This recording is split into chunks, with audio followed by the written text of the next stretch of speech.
ಆತ್ಮೀಯ H16 news ಅರ್ಥಾತ್ ಹೇ ಸೀತಾರಾಮ್ಗೆ ಸ್ವಾಗತ. ನಾನು ನಿಮ್ಮ MI ಅಥವಾ ಮಲ್ಲಪ್ಪ ಜೋತಾವರ್. ಆತ್ಮೇಲೆ ನಿಜವಾಗಿಯೂ ಇವತ್ತು ಪ್ರಿಯಾಂಕಾ ಖರ್ಗೆ RSS ಬ್ಯಾನದ ಬದಲಾಗಿ ಮಾತಾಡಲಾರ್ದ ಒಂದು ಹೊಸ ವಿಷಯವನ್ನು ಕೆಣಕೊಂಡು ಬೆನ್ನತ್ತಿದ್ದಾರೆ. ಭಾಳ ನಿಜವಾಗಿ ಬೆಸ್ಟ್ ಕೆಲಸ ಮಾಡ್ತಾಯಿದ್ದಾರೆ. ಹೌದು, ಯಾವುದೇ ಸಂಘಟನೆ ಇರಲ್ರಿ, ಮೊದಲು ರಿಜಿಸ್ಟ್ರೇಷನ್ ಆಗ ಮತ್ತು ಲೆಕ್ಕಪತ್ರ ಉಳಿದ ಎಲ್ಲ ಸಂಸ್ಥೆಗಳ ಯಾವ ರೀತಿಯಾಗಿ ಎನ್ಕ್ವೈರಿ ಆಗ್ತದನೋ ತನಿಖೆ ಆಗ್ತದನೋ ಪ್ರತಿ ವರ್ಷವೂ ಒದಗಿಸ್ಬೇಕು. ಅಲ್ಲಿ ದೇವಸ್ಥಾನಗಳ ಸ್ವತಃ ಹೇಳ್ಕೊಳ್ತಾ ಇದ್ದಾರೆ ನಮ್ಮ ಪ್ರಿಯಾಂಕಾ ಖರ್ಗೆ ಅವರು.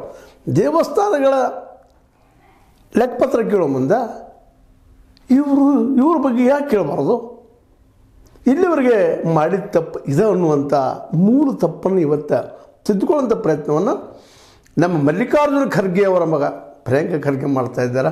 ಇದು ನಿಜವಾಗಿಯೂ ಒಳ್ಳೆಯ ರಾಜಕೀಯ ಪಟ್ಟದು. ಇದಕ್ಕೆ ಒಂದು ಉತ್ತರ RSS ಕೊಡ್ಬೇಕಾಯ್ತು. ಪಥಸಂಚಲನ ಅದು ಇದು ಬಿಟ್ಟುಬಿಡ್ರಿ, ಅದನ್ನು ಮಾಡಲಿ, ಪಾಪ ಏನು ತಪ್ಪಿಲ್ಲ. ಯಾಕೆ ಮಾಡಬಾರ್ದು? ತಮ್ಮ ವಿಚಾರಗಳನ್ನು ತಿಳಿಸೋದ್ರಲ್ಲಿ ಪ್ರಯತ್ನ ಯಾಕೆ ಮಾಡಬಾರ್ದು? ಆದರೆ ಇದಕ್ಕೆಲ್ಲ ದುಡ್ಡು ನಿಮಗೆ ಎಲ್ಲಿಂದ ಬರ್ತದ? ಇದರ ಮೂಲ ಯಾವುದು? RSS ರಿಜಿಸ್ಟ್ರೇಷನ್ ಇಲ್ಲ, ರಿಜಿಸ್ಟ್ರೇಷನ್ ಯಾಕೆ ಮಾಡಿಸಿಲ್ಲ ಅನ್ನುವಂಥ ಮಾತನ್ನು ಇವತ್ತು ನಾವು ಕೇಳಲೇಬೇಕಾಗಿದೆ. ಅದನ್ನು ಪ್ರಿಯಾಂಕಾ ಖರ್ಗೆ ಅವರು ಮುಂದೆ ನಿಂತು ಕೇಳ್ತಾ ಇದ್ದಾರೆ.